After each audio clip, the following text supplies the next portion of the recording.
Juristas criticam decisão monocrática de Edson Fachin. Notícias. Especialistas ouvidos pelo R7 criticaram a decisão monocrática do ministro do STF, Supremo Tribunal Federal, Edson Fachin, de anular as condenações do ex-presidente Luiz Inácio Lula da Silva. Com todo o respeito e admiração que tenho pelo ministro Fachin, considero que uma decisão dessa relevância, com repercussão monumental no país, jamais poderia ser tomada monocraticamente, e sim pelo plenário do Supremo, afirma o advogado Ives Gandra Martins, especialista em direito constitucional e tributário. Para Ives Gandra, no momento em que o Brasil enfrenta duas crises gravíssimas, a sanitária e a econômica, Fachin trouxe um elemento de grande perturbação ao debate político. O ideal seria que, diante da gravidade da decisão, o ministro solicitasse ao presidente do STF, Luiz Fux, que priorizasse essa discussão no plenário, diz. Infelizmente, para a sociedade fica a impressão de que a decisão sinaliza o fim da luta contra a corrupção.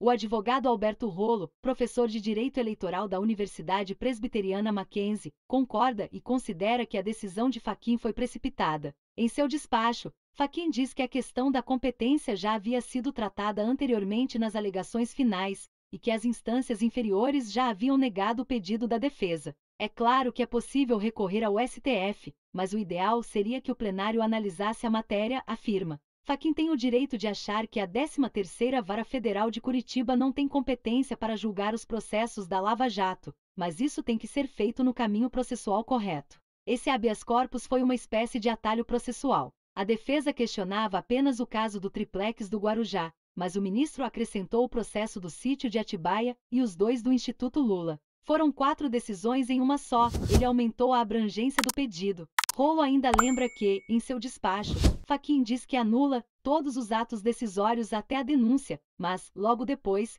diz que podem ser aproveitados os atos instrutórios provas. Ora, isso é uma incoerência. É como se ele derrubasse o subsolo, mas mantivesse o primeiro andar. Perplexidade e desânimo. O procurador de Justiça Roberto Livianu, presidente do Instituto Não Aceito Corrupção, também lamentou a decisão de Fachin. Causou perplexidade em todos, pois a expectativa era de prosseguimento, com a confirmação das condenações. Isso causa desânimo e a sensação de que o sistema tem extrema dificuldade de alcançar as pessoas detentoras de poder político e econômico. Livianu lembrou que a decisão de Fachin não analisa o mérito das acusações contra o ex-presidente Lula. É uma questão técnica processual. O ministro determinou que os processos sigam para Brasília, onde a Justiça deverá verificar a possibilidade de aproveitar os atos processuais realizados em Curitiba. Além disso, a decisão diz respeito apenas aos processos envolvendo Lula, e não aos demais casos da Lava Jato.